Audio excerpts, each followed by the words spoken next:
Give ear, O ye heavens, and I will speak, and hear, O earth, the words of my mouth. My doctrine shall drop as the rain, my speech shall distill as the dew, as the small rain upon the tender herb, and as the showers upon the grass. Because I will publish the name of the Lord, ascribe ye greatness unto our God. He is the rock, his work is perfect, for all his ways are judgment. A God of truth and without iniquity, just and right is he. They have corrupted themselves, their spot is not the spot of his children. They are a perverse and crooked generation. Do ye thus requite the Lord, O foolish people and unwise? Is not he thy father that hath bought thee? Hath he not made thee and established thee? Remember the days of old. Consider the years of many generations. Ask thy father, and he will show thee, thy elders, and they will tell thee. When the Most High divided to the nations their inheritance, when he separated the sons of Adam, he set the bounds of the people according to the number of the children of Israel. For the Lord's portion is his people, Jacob is the lot of his inheritance. He found him in the desert land, and in the waste howling wilderness he led him about, he instructed him. He kept him as the apple of his eye. As an eagle stirreth up her nest, flutteth over her young, spreadeth abroad her wings, taketh them, beareth them on her wings. So the Lord alone did lead him, and there was no strange God with him. He made him ride on the high places of the earth, that he might eat the increase of the fields. And he made him to suck honey out of the rock, and oil out of the flinty rock. Butter of kine, and milk of sheep, with fat of lambs, and rams of the breed of Bashan, and goats with the fat of kidneys of wheat. And thou didst drink the pure blood of the grape. But Jeshurun waxed fat and kicked. Thou art waxen fat, thou art grown thick, thou art covered with fatness. Then he forsook God which made him, and lightly esteemed the rock of his salvation. They provoked him to jealousy with strange gods, with abominations provoked they him to anger. They sacrificed unto devils, not to God, to gods whom they knew not, to new gods that came newly up, whom your fathers feared not. Of the rock that begat thee thou art unmindful, and hast forgotten God that formed thee. And when the Lord saw it, he abhorred them because of the provoking of his sons and of his daughters. And he said, I will hide my face from them, I will see what their end shall be, for they are a very froward generation, children in whom is no faith. They have moved me to jealousy with that which is not God, they have provoked me to anger with their vanities. And I will move them to jealousy with those which are not a people.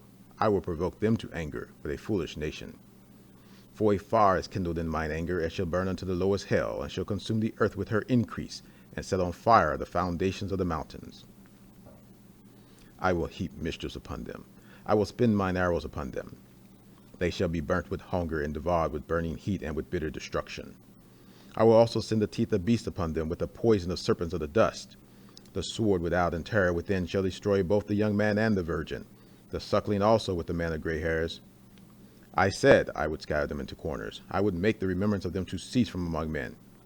Were it not that I fear the wrath of the enemy, lest their adversaries should behave themselves strangely, and lest they should say, Our hand is high, and the Lord hath not done all this.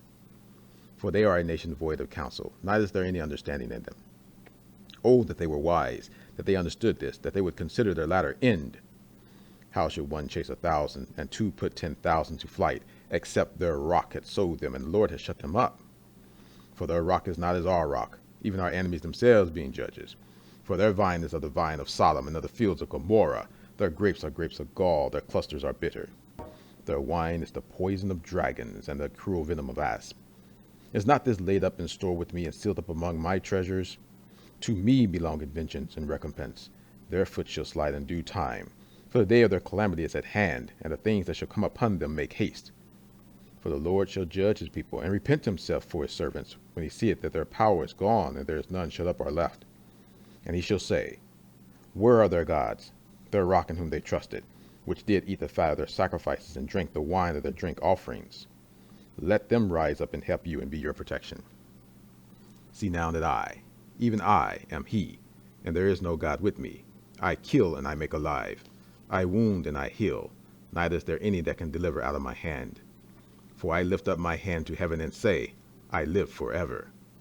If I whet my glittering sword, and mine hand take hold on judgment, I will render vengeance to mine enemies, and will reward them that hate me. I will make mine arrows drunk with blood, and my sword shall devour flesh, and that with the blood of the slain and of the captives, from the beginning of revenges upon the enemy. Rejoice, so ye nations, with his people, for he will avenge the blood of his servants, and will render vengeance to his adversaries, and will be merciful unto his land, and to his people.